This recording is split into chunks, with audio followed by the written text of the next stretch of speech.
그를 잘 모르면서 어떻게 사랑을 하나, 이것이 오늘 말씀의 주제입니다. 두더지가 부엉이가 두더지를 사랑했습니다. 그런 일도 있다고 합니다. 서로는 정성을 다했습니다.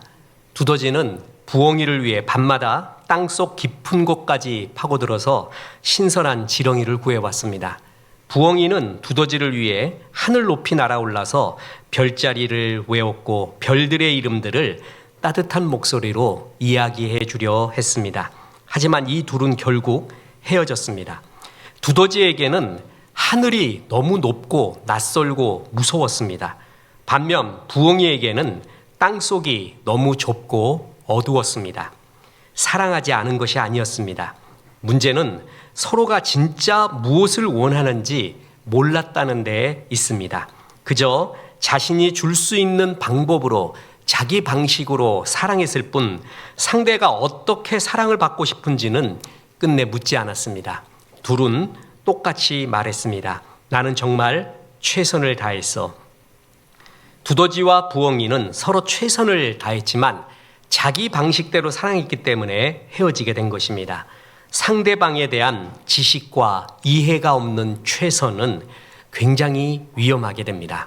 사랑의 다른 이름, 사랑이 성숙하고 사랑이 아름답게 열매 맺는 귀한 방법 중에 하나가 상대를 잘 알아가는 것입니다. 그래서 그것을 받아주고 존중해주고 그를 깊이 이해해주는 것이 성숙된 사랑의 모습입니다. 그래서 오늘 본문은 첫 번째로 지식 없는 사랑은 무너진다고 교훈하고 있습니다. 오늘 본문 호세아 4장 6절 보십시오. 내 백성이 지식이 없음으로 망하는도다. 내가 지식을 버렸으니 나도 너를 버려 내 제사장이 되지 못하게 할 것이요 내가 내 하나님의 율법을 잊었으니 나도 내 자녀들을 잊어버리리라. 하나님에 대한 지식, 단순히 지적인 지식이 아니죠. 하나님을 경험적으로 체험적으로 아는 하나님의 성품, 뜻, 마음을 모르는 채 자기 방식대로 신앙생활을 하면 멸망에 이른다는 것입니다. 하나님을 모르잖아요. 그럼 하나님에 대한 두 극단으로 하나님을 바라볼 경우가 많습니다. 하나는 첫 번째는 하나님을 폭군처럼 생각을 합니다. 그래서 뭔가 잘못하거나 이러한 어긋난 일을 했을 때 두려워 떨고 심청이가 인당수에 자기 몸을 바친 것처럼 내가 뭘 드려야 하나님이 기뻐할까? 마치 하나님을 폭군처럼 생각합니다. 또 정반대로 하나님을 알라딘 램프에 나오는 그러한 종처럼 여깁니다. 그래서 하나님은 내 욕망과 내가 필요한 것을 채워주는 분, 채워줘야 하는 분, 이렇게 하나님을 잘 모를 때 폭군처럼 여기거나 종처럼 생각합니다. 진짜 사랑은 상대에 대한 지식과 이해에서 시작이 된다는 것입니다. 이 세상에 사랑에 대한 책이 굉장히 많이 있습니다. 그렇죠? 차고 넘칩니다. 가을날 낙엽처럼 뒹구는 게 사랑에 대한 책입니다. 근데 만약에 저보고 한 권만 추천하라 그러면 어느 책을 추천하냐 하면은 저는 에릭 프롬의 사랑의 기술을 추천하겠습니다. 에릭 프롬의 대표적인 세계적인 명저이죠. 이 사랑의 기술은 아주 흥미로운 서문으로 시작하는데 그 서문은 스위스 출신의 르네상스 시대의 의사이자 철학가인 파라켈수스의 말을 인용하면서 시작합니다. 거기에 이런 글이 나옵니다. 아무것도 모르는 자는 아무것도 사랑하지 못한다. 한 사물에 대한 고유한 지식이 많으면 많을수록 사랑은 더 위대하다. 이게 사랑의 기술을 이끌어가는 기관차 같은 구절입니다. 에릭 프롬은 사랑은 감정이 아니라 기술이며 따라서 평생 배워야 될 기술이다라는 혁명적인 사랑관을 강조했습니다. 그러면서 이 사랑의 기술에는 네 가지의 기본 요소가 있는데, 그러니까 네 가지를 사랑의 기술을 배워야 된다는 거예요. 첫째가 책임, 존경, 관심, 그리고 지식이라고 했습니다. 여기서 지식을 강조한 이유가 있습니다. 진짜 사랑은 상대방에 대한 깊은 이해에서 출발하기 때문이라는 것입니다. 사랑은 상대방의 영혼 깊숙한 곳까지 이해하려는 노력이라는 것입니다. 이때 지식은 단순한 정보 수집이 아니죠. 상대방의 내면을 진정으로 알고자 하는 노력, 그 사람의 본질과 독특한 고유성을 이해하려는 적극적인 관심. 이런 지식, 상대방에 대한 지식과 배려가 없는 사랑은 진짜 사랑이 될 수 없다는 겁니다. 상대를 모르면서 사랑할 수가 없는 것입니다. 상대를 모르면서도 내가 사랑을 불태운다는 것은 그를 사랑하는 게 아니라 자기 자신의 사랑에 대한 환상의 이미지를 그에게 투사해서 그 그림자를 사랑하는 것입니다. 양희은의 노래에 들길 따라서라는 노래가 있습니다. 거기에 3절인가에 그런 가사 나오는 거 알아요? 사랑한 것은 너의 그림자, 지금은 사라진 사랑의 그림자. 옛날엔 꽤 잘 불렀어요. 지금 요즘 목이 아파가지고 좀 참느라고 하는데, 사랑한 것은 네가 아니라 너의 그림자래요. 내가 너에게 투사한 그림자를 사랑한 것. 그를 사랑하지 않아요. 그에 대해서 깊이 알고 이해하고 그를 존중하고 받아들이지 않으려는 마음으로 사랑하잖아요. 그러면 내가 사랑을 하는 것은 내 그림자를 사랑하는 것이지 그를 사랑하는 것이 아니라는 것입니다. 그래서 이렇게 참다운 상대편에 대한 지식이 없이, 알고자 하는 마음 없이 자기 방식대로 최선을 다한, 열을 냈던, 망해갔던 사람들이 성경에 나옵니다. 구약의 사사기 시대의 사사기 백성들입니다. 사사기 21장 25절에 이런 구절이 나옵니다. 그때 이스라엘에 왕이 없으므로 사람이 각기 자기 소견에 오른 대로 행하였더라. 이게 사사기의 기관차 구절이라고 하죠. 자기 소견에 오른 대로, 하나님이 뭘 원하는지, 무엇을 생각하는지를 관심 갖지 않아요. 자기가 좋은 대로, 자기가 옳은 대로 그러면서 사랑한다고 하고 나는 열정을 다한다고 말합니다. 하나님이 원하시는 방식이 아닌 자기 소견에 맞는 신앙생활. 그 결과 우상 숭배와 내전, 그리고 레위인의 첩 사건 같은 끔찍한 사회 몰락이 이어지게 됩니다. 교회에서도 마찬가지입니다. 교회를 사랑하는 방식, 하나님을 사랑하는 방식으로 사랑해야 되는데 내 방식으로만 하잖아요. 굉장히 힘들어지는 성도가 됩니다. 진정한 사랑은 상대방에 대한 이해에서 시작을 한다는 것입니다.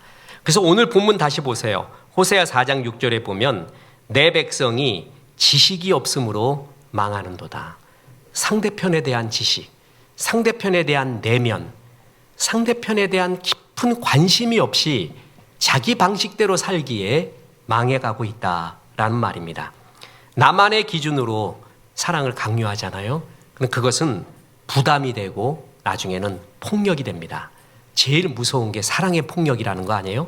사랑이라는 이름으로 가해지는 폭력이 제일 무서운 폭력이고 제일 집착이 강한 폭력이 됩니다. 그를 이해하지 않고 내 방식대로 해야지만이, 그게 이루어져야지만이 나도 살고 사랑이 이루어졌다고 생각하면 큰 오산입니다. 사사기 백성들이 그렇게 했습니다. 또한 이스라엘의 초대왕 사울 왕이 몰락한 것도 그렇습니다. 하나님의 사랑과 뜻, 하나님의 뜻에 순종하지 않고 자기 방식대로 그는 하나님을 사랑한다고 말했습니다. 사무엘상 15장에 보면 하나님은 아말렉 족속을 진멸하라고 합니다. 여러 이방 족속 중에 하나님은 아말렉 족속을 참 미워했습니다. 이 아말렉이 출애굽할 때 같이 따라온 또 그 민족이기도 하거든요. 족속이기도 하고. 그러면요, 출애굽하거나 행진을 할 때 항상 처지는 무리가 있기 마련입니다. 그러니까 이스라엘 백성 중에도 뒤처지는 무리, 힘든 무리들이 있거든요. 그들에게 꼭 붙는 게 아말렉이에요. 붙어갖고 부정적인 생각을 하게 하고 부정적인 말을 하게 하고, 그래서 이스라엘 전체를 혼돈에 빠뜨리는 정말 악한 존재예요. 그러니까 눈에 보이지 않는 포도원을 망가뜨리는 작은 여우 같은 존재죠. 아말렉이 그런 역할을 했어요. 그러니까 하나님은 그런 아말렉은 진멸, 그래서 헤렘, 성전, 그래서 완전히 진멸하라는 명령을 내리게 됩니다. 그런데 그 명령에 따라 사울 왕이 아말렉을 공격을 합니다. 그런데 진멸하지 않습니다. 아말렉 왕 아각을 살려두고요, 좋은 가축들을 죽이지 않고 취합니다. 그러니까 그것을 사무엘이 책망을 합니다. 너 불순종하고 잘못했다. 그러니까 나는 하나님께 좋은 걸 드리려고 했대요. 내가 이 좋은 것을 다 취한 것은 하나님께 좋은 거 드리려고 했습니다 라고 말합니다. 이때 사무엘이 사울에게 했던 아주 유명한 말이 유명한 구절입니다. 그게 사무엘상 15장 22절입니다. 순종이 제사보다 낫고 듣는 것이 수장의 기름보다 나으니. 여기에 이게 나온 거예요. 순종이 제사보다 낫다.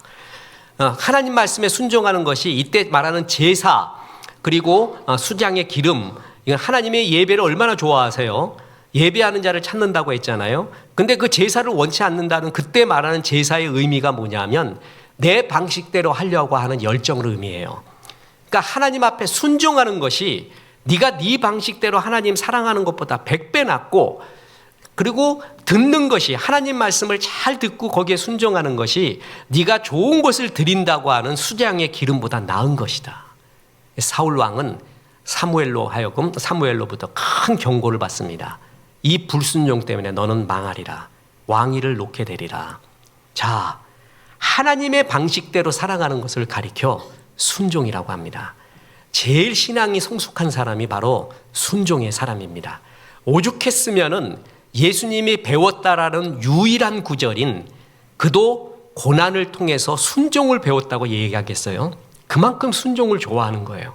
근데 현대인은 다 자기 주장하기를 원하지 순종하기를 원치 않습니다. 다 자기 방식대로, 그래서 자기의 뜻이 이루어져야 자기가 살아있고 자기의 존재성이 인정받는 것 같고, 그런 자아가 굉장히 강합니다.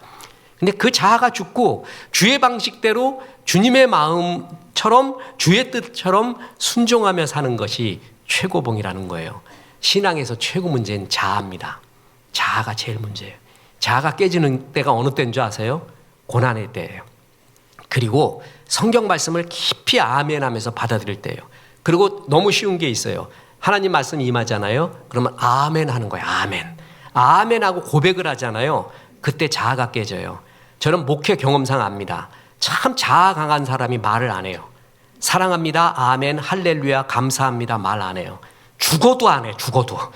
그러다 죽어가는 거예요. 그냥 아멘 할 때 겸손해지는 거예요. 겸손해지고 그때 자아가 깨져요. 그리고 찬송을 할 때 어린애 같이 하는 거예요. 찬양하면 얼마나 좋은지 몰라요.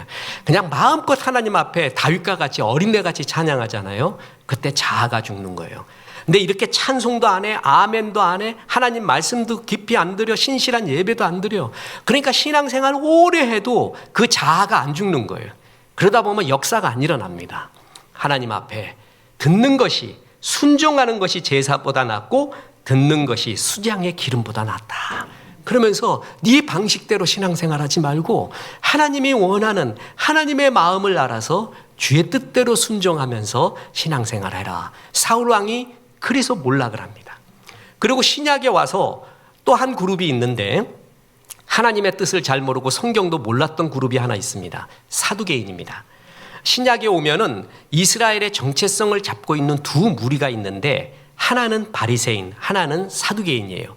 근데 제일 인기가 많고 또 제일 파워가 있는 건 바리새인입니다.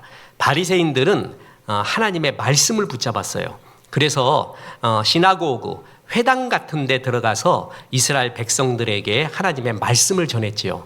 사두개인은 뭐냐면 성전 중심의 제사장 귀족, 그리고 왕족과 결탁한 그룹들이에요. 그래서 현대판 꼰대라고 합니다. 이 꼰대 그룹이 있어요. 이전에 에헴하고 앉아가지고 성전에서 제사를 담당하고 그리고 왕족들, 정치인과 결탁한 그러한 무리들이 사두개인이었습니다.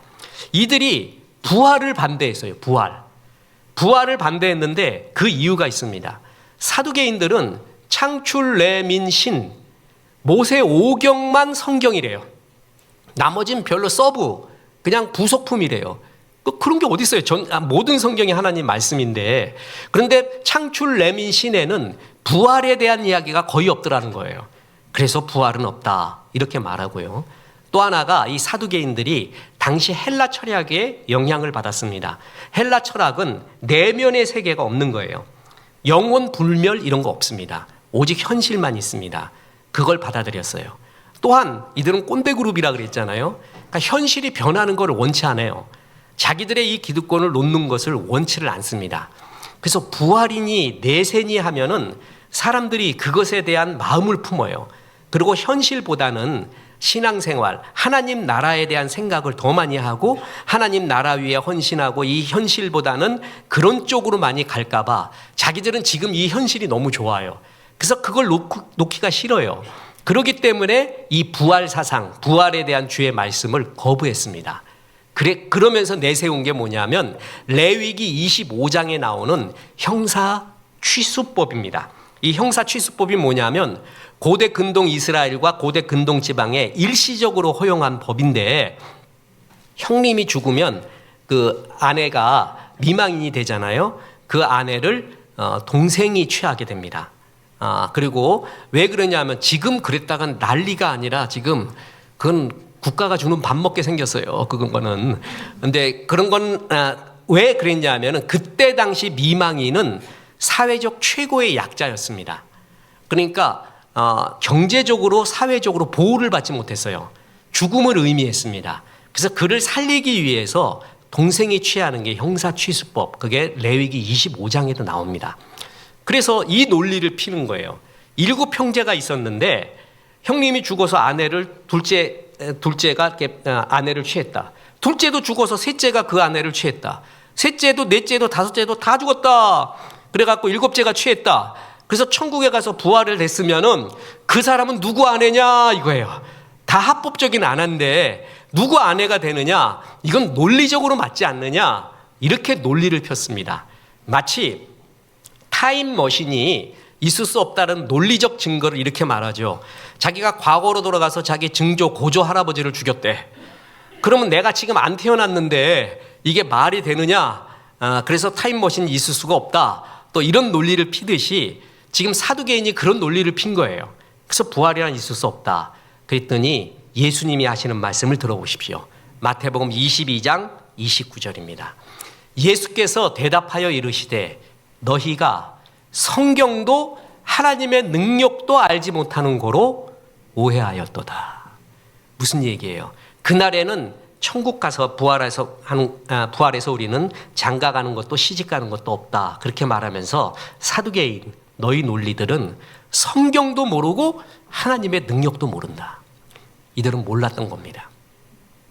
사사기 시대의 백성들은 자기 소견에 오른 대로 하나님의 뜻과 마음도 없이 내 뜻대로 살았습니다. 사울 왕도 그랬습니다. 사두개인도 그렇습니다. 하나님 사랑하는 자에 대한 올바른 지식, 올바른 이해가 없이 자기 생각대로 최선을 다했다. 그것은 몰락의 길이라는 것입니다. 자, 여러분, 영국 BBC 방송이 지난 1000년간 최고의 문학가를 조사했습니다. 영국 사람들한테. 누가 최고냐? 단연코 1위가 셰익스피어입니다. 그리고 2위가 누군지 아세요? 여류 작가인. 요즘 여류라 그러면 안 된다 그래요. 그래서 그런데 이제 여성이라는 거 말하고 싶어서 그럼 여성 작가라 그럴까요? 어찌됐든 제인 오스틴입니다. 그 제인 오스틴은 제2의 셰익스피어, 여자 셰익스피어라고 불려지는 그렇게 영국인들이 사랑합니다. 이 사람의 대표작이 뭐죠? 예, 오만과 편견. 이거는 책으로도 2번 봤고 드라마로도 보고 영화로도 봤어요. 왜 이게 명작인가? 그 내면의 묘사, 그 인간 내면의 그 묘사들이 정말 잘 돼 있어요.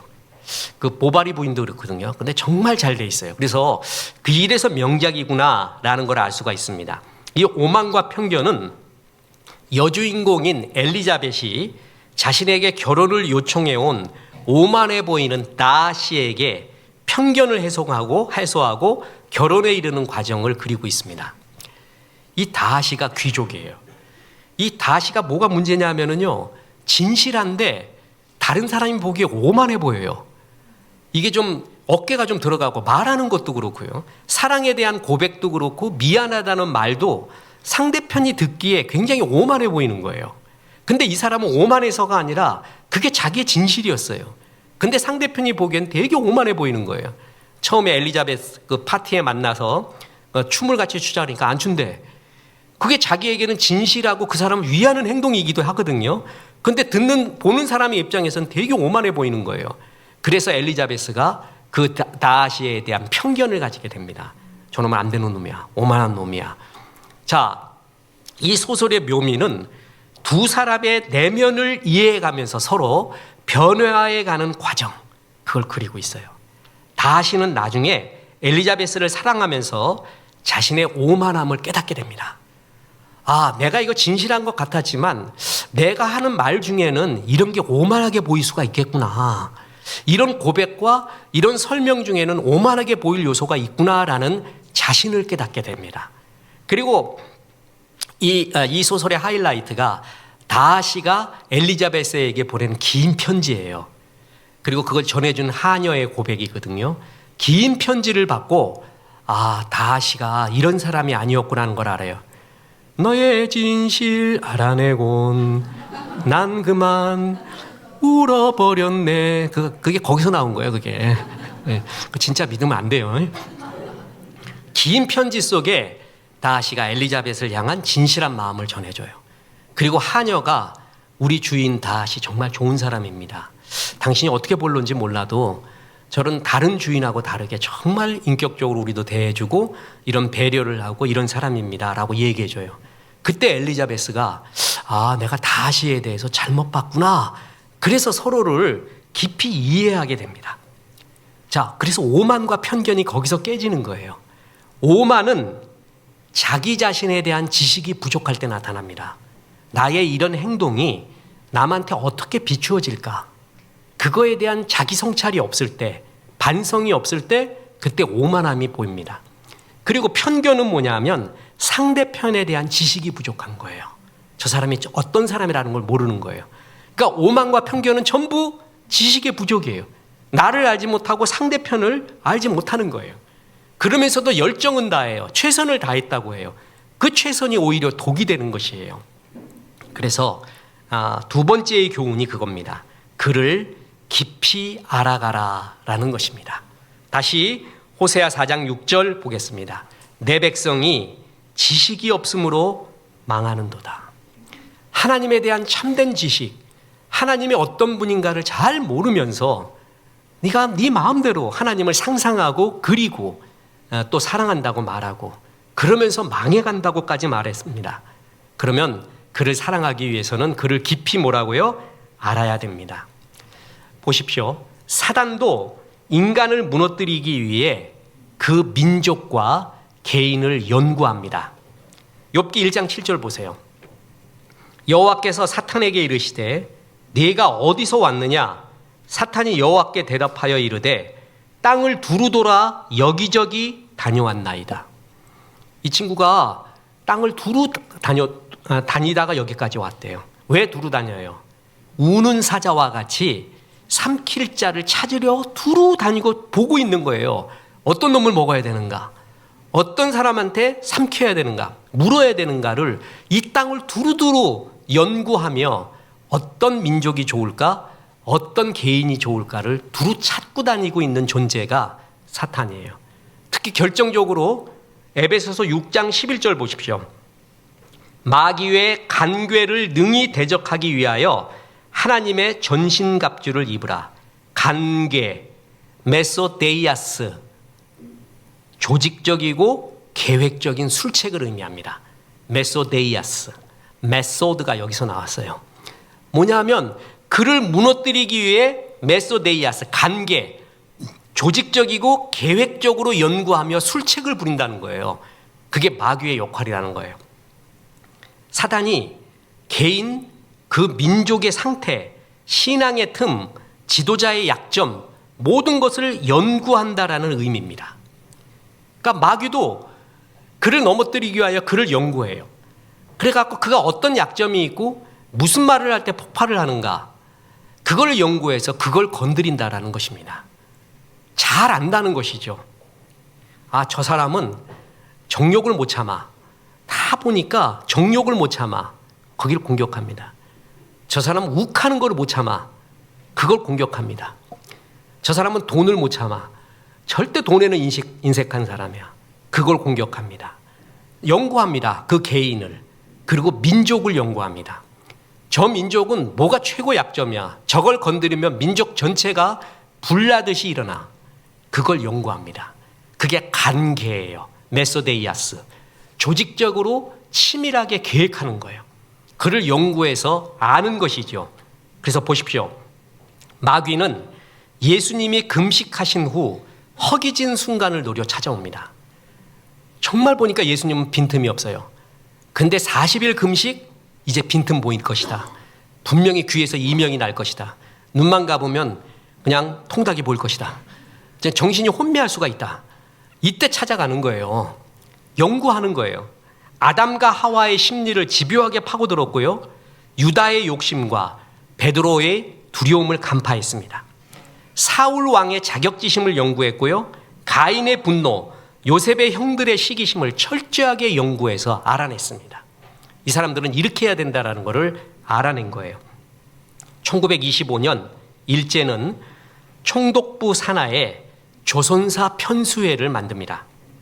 그래서 조선은 스스로의 역사와 문화를 제대로 이끌어오지 못했고 일본이 조선을 지배하는 것이 정당하다는 식민사관을 퍼뜨리기 위해서입니다. 한국을 철저하게 연구합니다. 어느 민족에도 조금의 약점은 있잖아요. 그걸 극대화합니다. 그래서 너희는 지배를 당할 수밖에 없어. 이렇게 가짜 식민사관을 퍼뜨립니다. 그렇게 멸망시키기 위해서도 뭐예요? 한국을 연구한 거예요. 여러분 한번 물어보겠습니다. 백제의 의자왕 아시죠? 의자왕 그러면 생각나는 게 뭐예요? 바로 나와요, 여러분. 벌써 바로 나오잖아. 백마강 가면은요, 그 낙화암 그래갖고 그 항해하는 그 안내사가 말합니다. 의자왕 삼천궁녀가 여기서 떨어진 거래요. 그 철저하게 잘못된 역사죠. 의자왕 그런 존재 아니었습니다. 절대 군주였고요. 신라와 당나라, 고구려가 치지 못했던 막강한 나라였어요. 그랬는데 이제 백제가 멸망할 수밖에 없다라는 것을 위해서 삼천궁녀를 만들어낸 거죠. 그것은 절대 정사가 아닙니다. 있을 수 없는 얘기입니다. 그런데 이미 퍼져 있어요, 우리는. 그래서 삼천궁녀가 어떻게 꼿꼿이 떨어졌냐, 거꾸로 떨어졌냐 이 생각만 하고 그건 당연한 생각으로 하죠. 조선사 편수회에서 우리나라의 식민사관 여러 개를 퍼뜨리면서 그 나라에 말살을 합니다. 그리고 꽃싸움이라고 아세요? 꽃싸움이 뭐예요? 화투요, 화투. 예, 화투가 그때 거기 나온 거예요. 그 화투의 그 그림은 전부 일본 엔도 시대 때의 그림인 거 아시죠? 그래가지고 이기고 나는 아직 그걸 잘 모릅니다. 뭐가 어떻게 하는지도 몰라요. 우리 집사람이 조금 압니다. 그러니까 옛날에 명절이 되면 찬송을 부르고 예배를 드려야지 왜 두 애들을 데리고 화투를 쳐? 내가 그래갖고 그거 신고를 하려고 하다가 내가 까미의 말이 생각났어요. 정의가 우리 어머니에게 총뿌리를 대하면 나는 어머니를 택하겠다. 그 말이 딱 생각나서 내가 참자. 내가 참자. 그래갖고 전화를 안 했습니다. 그래서 가정의 화평이 이루어진 거예요. 38광땡이라는 게 뭐냐? 일본 최고의 모식이래. 그래서 일본 문화의 우위성, 그 쇼군보다 더 위에인 천황의 위대성을 그 꽃놀이 화투패에서 보여주고 있어요. 그걸 다 심어줘요. 우리나라의 요정 문화, 그런 화투 문화, 너희들은 그냥 이렇게 살아. 이렇게 살아 하면서 우리를 완전히 밑바닥으로 기게끔 만들었죠. 이게 마귀도 한 민족을, 한 개인을 없애기 위해서는 뭘 하냐 하면은 연구를 하는 거예요. 그런데 반대로 사랑은 더욱 그러하죠. 진짜 사랑을 하려면 상대방에 대한 깊은 지식이 필요합니다. 상대를 모르는 채 사랑하려고 하는 것은 눈을 감고 꽃을 그리는 것과 똑같습니다. 서로에 대해 모를수록 오해는 깊어지고 관계는 멀어지게 돼 있는 거예요. 사랑의 다른 이름, 사랑은 감정을 넘어서게 돼요. 이제 감정도 지워지게 되죠. 많이. 그때는 서로를 깊이 이해해 주는 것. 그게 뭐냐면 성숙이고 사랑의 기술이고 그게 바로 지식이라는 거예요. 상대편에 대한 올바른 지식.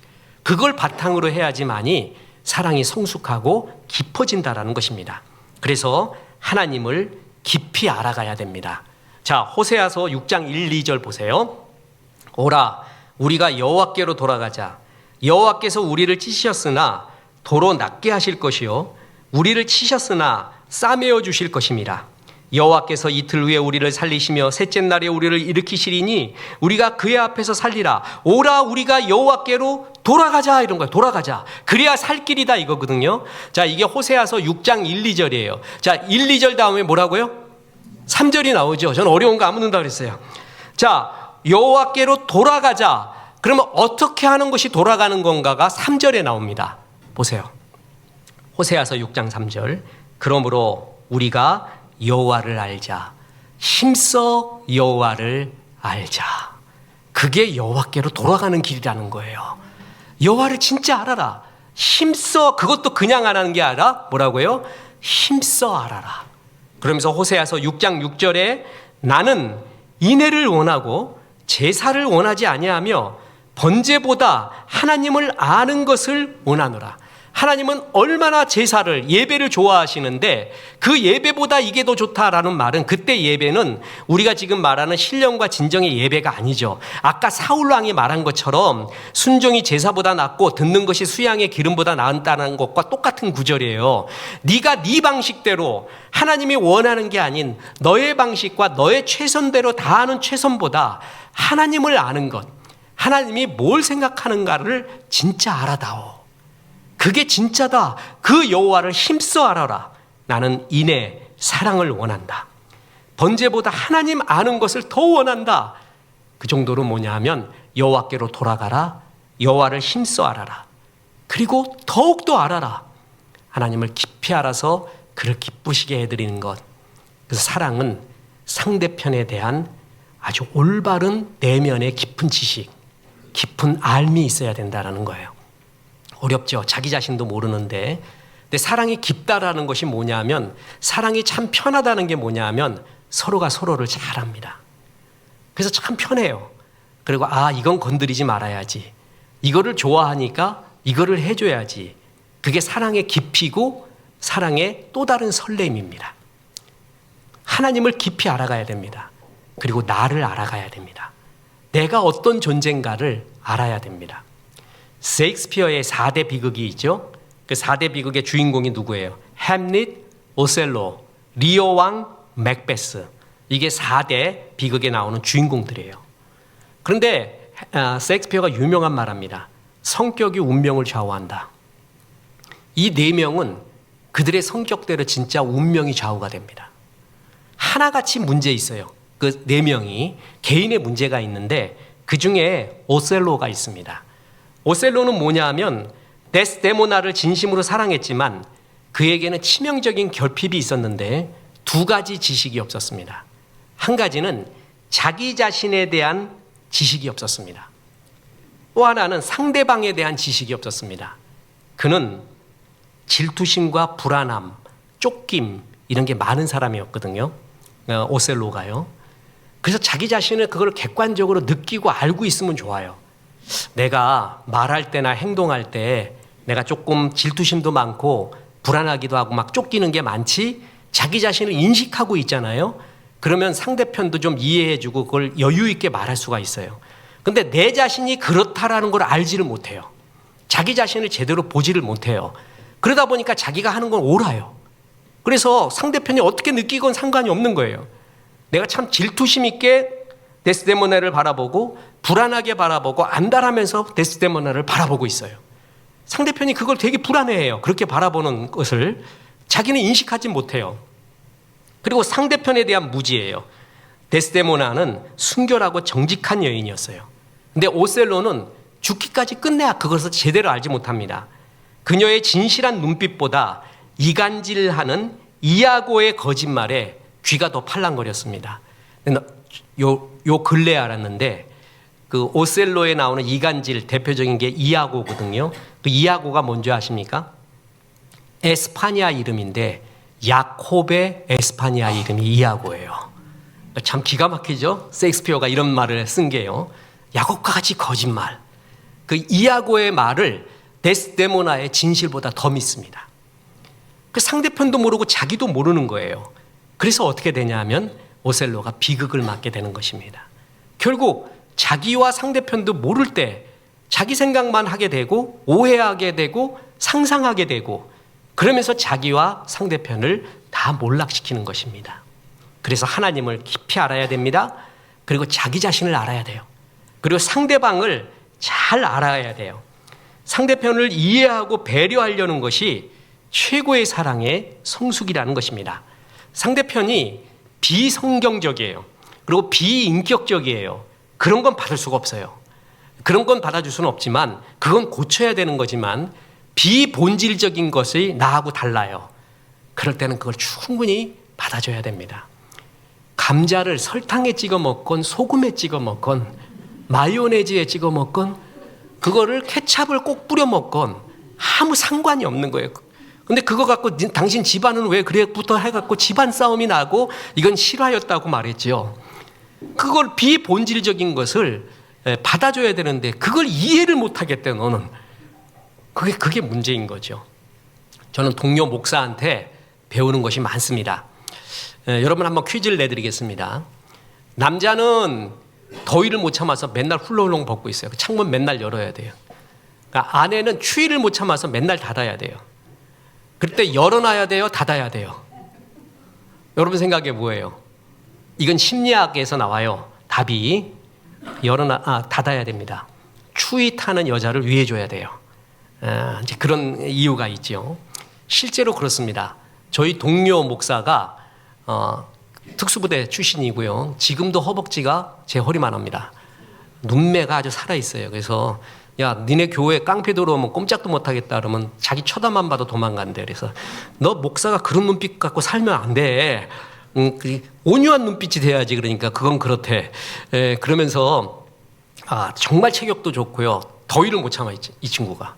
그래갖고 진짜 겨울에도 찬물에 냉수욕을 할 정도의 사람인데 사모님은 추위를 못 참아 사모님.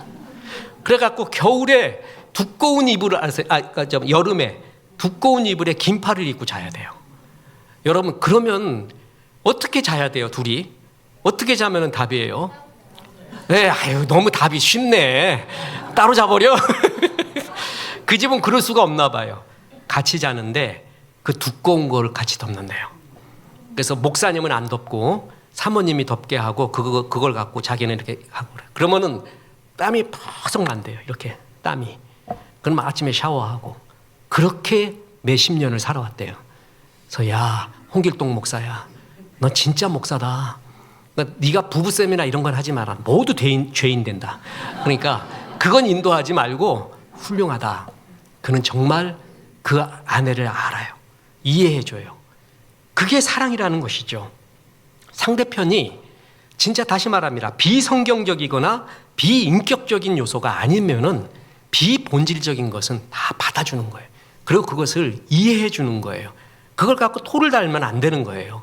그러면서부터 상대편을 알아가고 존중받는다는 느낌이 들고 사랑이 깊어지는 겁니다. 그리고 끝으로 역사도 잘 알아가야 됩니다. 우리가 이 나라에 살잖아요. 그러면 역사를 잘 알아야 됩니다. 자, 보세요. 출애굽기 1장 8절에 요셉을 알지 못하는 새 왕이 일어나 애굽을 다스리더니, 이게 출애굽의 계기가 됩니다. 요셉을 알지 못하는 새 왕. 이게 굉장히 중요한 구절이에요. 애굽은 한때 요셉이라는 히브리 청년 때문에 나라가 멸망하는 흉년의 꼴에서 살아나게 돼요. 그래서 요셉은 애굽의 영웅이 되죠. 그때의 왕 바로는 요셉을 굉장히 신뢰하고 그 요셉의 가족들, 친지들, 그 유대인들에게 호의를 베풀면서 그야말로 거기서 대민족을 이루게 됩니다. 그런데 왕조가 바뀌면서 애굽의 새로운 왕 바로는 과거를 잊습니다. 역사를 잊은 거예요. 그게 뭐냐 하면 요셉을 알지 못하는 새 왕이 일어나, 그 뜻이에요. 역사에 대한, 은혜에 대한 기억을 못하는 왕은 유대인들을 두려움의 대상으로 인식합니다. 그들이 번성하니 위협이 된다는 오판으로 유대인들을 노예화하고 학대를 합니다. 그때 유대인들이 하나님 앞에 부르짖잖아요. 그래서 하나님이 누굴 보내요? 모세를 보낸 거예요. 너 어디 물어봤더니 다윗을 보냈대요. 그래서 그거는 아무튼 모세를 보낸 거예요. 모세 그때. 모세를 보내서 10가지 재앙을 애굽이 체험하게 되죠. 그리고 홍해에서 군대 거의 막강한 왕위 근족 부대들이 홍해에서 수장이 됩니다. 말도 못하는 국력 낭비가 됩니다. 특히 자기의 큰 노동력을 감당했던 히브리 노예들이 전부 출애굽을 하게 됩니다. 국가로서 엄청난 국력의 소비가 일어나게 된 거예요. 그 계기가 뭐예요? 요셉을 알지 못하는 왕, 역사를 알지 못하는 그 왕이 애굽을 역설적으로 파멸로 이끌어간 겁니다. 단제 신채호의 말이 역사적으로 변형돼서 지금 여러 버전으로 우리에게 전해지고 있는데 제일 유명한 게 이겁니다. 역사를 잊은 민족에게는 미래가 없다. 청년들에게 아무리 뭐라 그래도 얘기를 해줘야 돼요. 우리나라의 역사, 아팠던 임진왜란, 병자호란, 일제, 6.25 이 얘기를 해줘야지 나라에 미래가 있는 겁니다. 이제 3일 후면 6.25입니다. 우리는 6.25 세대가 아닙니다. 다큐로 듣고 아직 생존하는 사람의 이야기로 듣죠. 전 누구한테 또 듣냐 하면은 탈북 목회자에게 듣습니다. 탈북 목회자들을 만나서 식사를 하면서 이것저것 묻습니다. 진짜 그런 일이 있었냐? 그래갖고 고난의 행군 정말 있냐? 진짜 있었대요. 3집 걸러서 하나씩 죽어나갔대요. 너무 많이 죽었대요. 내가 유사랑 성도한테 물어봤습니다. 고난의 행군 때 무슨 생각을 사람들이 했냐? 그러니까 너무 놀랐어요. 나라가 이럴 수가 있는가? 아니, 국민이 굶어 죽고 있다는 게 말이 되냐? 그런 생각하는 줄 알았더니 아니래. 죽을 놈 죽고 살 놈 사는 거지. 이런 생각이 들었대요. 자포자기의 생각이 들게 있는 거예요. 정치범 수용소가 진짜 악명 높은 수용소가 있습니까? 그러니까 이때. 근데 말을 안 해요. 우리 탈북 목회자 6명 와가지고 우리 다 간증 들었잖아요. 그럼 우리는 그 정치 수용소가 어떤 곳인가 좀 듣고도 싶고 진짜 어떤 일인가 듣고도 싶잖아요. 근데 이분들이 하나같이 그 말을 안 했어요. 그래서 내가 일부러 물었어요. 그런 얘기하면 공감도 일으키고 실상을 알 텐데 왜 그러냐 그러니까 못하겠대. 특히 어느 목사님은 잠깐 언급했다가 일주일을 알았대요. 그 생각이 나가지고. 그래갖고 막 가위 눌리고 식은땀 나고 너무 힘들었대요. 그 일을 떠올리기가 싫대요. 그런 일이 있었던 거예요. 진짜. 거기 출신들도 있고. 그래서 한 목사님은 정치 수용소로 끌려갈 때 내가 끌려가서 거기서 죽느니 여기서 죽자 해서 열차에서 뛰어내렸잖아요. 그래서 기적적으로 살아서 지금 우리에게 간증도 하고 스터디도 하고 있는 분이 있는데 진짜 있대요. 그러면서 하는 말이 이겁니다. 자기 북한에 살다가 넘어왔는데 남한 사람 다 좋대요. 자기 특히 처음에 와갖고 라면이 그렇게 맛있대, 라면. 그래서 한 달을 라면만 먹었대. 값싸고 어떻게 이렇게 맛있는 게 있는지 그러면서 다 좋은데 이거 말하고 싶대. 너무 북한을 모른대요. 절대 이상적이지가 않대요. 신앙생활 못하고요. 자유 없고요. 다 감시하고 있고요. 아니래요. 너무 모른다는 거야. 너무. 그게 제일 안타깝다. 이 얘기를 하면서 6.25는 어떻게 배웠습니까? 그랬더니 남한이 쳐들어와 갖고 자기들이 할 수 없어서 방위 차원에서 내려갔대. 그렇게 배웠대요. 그런 게 말이 됩니까? 이렇게 왜곡하고 있는 것이죠. 이런 가운데 우리 젊은이들 이 조국을 잘 알아야 됩니다. 역사를 알아야 돼요. 그래서 하나님을 깊이 알아야 되고요. 나를 알아가야 되고 상대방을 잘 알아야 되고 역사를 잘 알아야 됩니다. 그게 사랑의 다른 이름입니다. 사랑하면은 그가 뭘 좋아하는지, 뭘 싫어하는지, 무엇을 할 때 가장 환희로운지, 그 사람의 웃는 이유가 궁금해지고 무슨 노래에 눈물을 흘리는지 알고 싶어집니다. 사랑의 특징이 뭐냐면 알고 싶어요. 이 사람은 뭐가 좋은지, 어떤 성경 구절을 좋아하는지, 어떤 찬양을 부를 때 영혼이 들썩거리는지, 커피는 아메리카노를 좋아하는가, 아이스 아메리카노를 좋아하는가, 카푸치노를 좋아하는가, 아니면 다른 것을 좋아하는가, 우유를 넣는 걸 좋아하는가 알고 싶어 해요. 사랑의 다른 이름은 그에 대한 궁금증이에요. 그래서 하나님을 정말 알고 싶잖아요. 그럼 하나님을 더욱더 사랑하면 알고 싶어 합니다. 이 하나님을 알아갈 수 있는 최고의 방법 중에 하나가 뭐냐면 성경 공부입니다. 성경을 깊이 알아야 됩니다. 그러면 내가 얼마나 죄인인 걸 알고요. 나를 향한 뜻을 알고요. 하나님이 이런 존재였구나라는 것을 깨달아져요. 그래서 진리를 알지니 진리가 너희를 뭐라고요? 자유가 뭔지를 알아요. 근데 하나님을 제대로 몰라요. 성경 말씀을 제대로 몰라요. 그럼 다 내가 상상하는 하나님이에요. 그건 폭군 내지는 종으로 여겨요. 내 방식대로 사랑하는 거예요. 그래서 우리에게 아직 지적인 능력이 있고 힘이 있을 때 성경 공부할 때 부지런히 배우십시오. 그럼 많이 알아갈수록 자유가 임하고 은혜가 임하게 되는 겁니다. 우리 2025년의 주제가 뭐예요? 성숙이죠. 성숙은 하나님을 더욱 알아가는 게 성숙입니다. 나를 더욱 알아가고 상대편을 더욱 알아가는 것이 성숙입니다. 끝으로 다윗이 솔로몬을 향한 유언의 말씀을 드리고 마치고자 합니다. 다윗이 솔로몬에게 유언을 합니다. 그게 역대상 28장에 나오거든요. 역대상 28장 9절 보십시오. 내 아들 솔로몬아, 너는 내 아버지의 하나님을 알고 온전한 마음과 기쁜 뜻으로 섬길지어다. 하나님을 뭐라고요? 알아라. 내 생애를 통해 우리 자식에게, 사랑하는 자식에게 남길 수 있는 최대의 유산은 하나님을 아는 지식, 여호와를 경외하는 것이 모든 지식의 근본이라고 했는데, 내 사랑하는 아들아, 내 아비의 하나님을 너도 알기를 원한다. 나는 이렇게 체험해 갔다. 이런 사랑을 받아갔다. 내가 광야 생활할 때도 하나님이 여기 계셨고, 왕으로 할 때도 이렇게 있었고, 잘못했을 때도 하나님이 이렇게 했고, 영광스러운 순간에도 하나님이 이렇게 역사했다. 내가 체험한 이 하나님을 너도 알기를 원한다. 이게 최고의 유언이었습니다. 여호와를 힘써 아십시오. 그를 잘 알지 못하고 사랑할 수가 없습니다.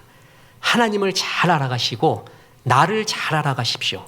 그리고 사랑하는 내 아내를, 남편을, 자식이 어떤 생각을 하고 있고 어떤 마음인가를 잘 알아가십시오. 그리고 역사를 잘 알아가십시오. 그래서 내 잔이 먼저 넘치며 하나님 앞에 축복의 통로가 되시기를 주 예수의 이름으로 축원합니다. 우리 하나님 사랑합니다 라는 찬양을 하겠습니다. 예수 사랑해요.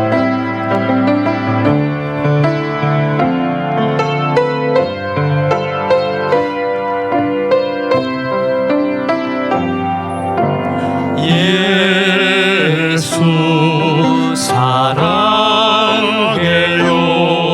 나 주 앞에 엎드려요. 경배와 찬양 함께 드리네.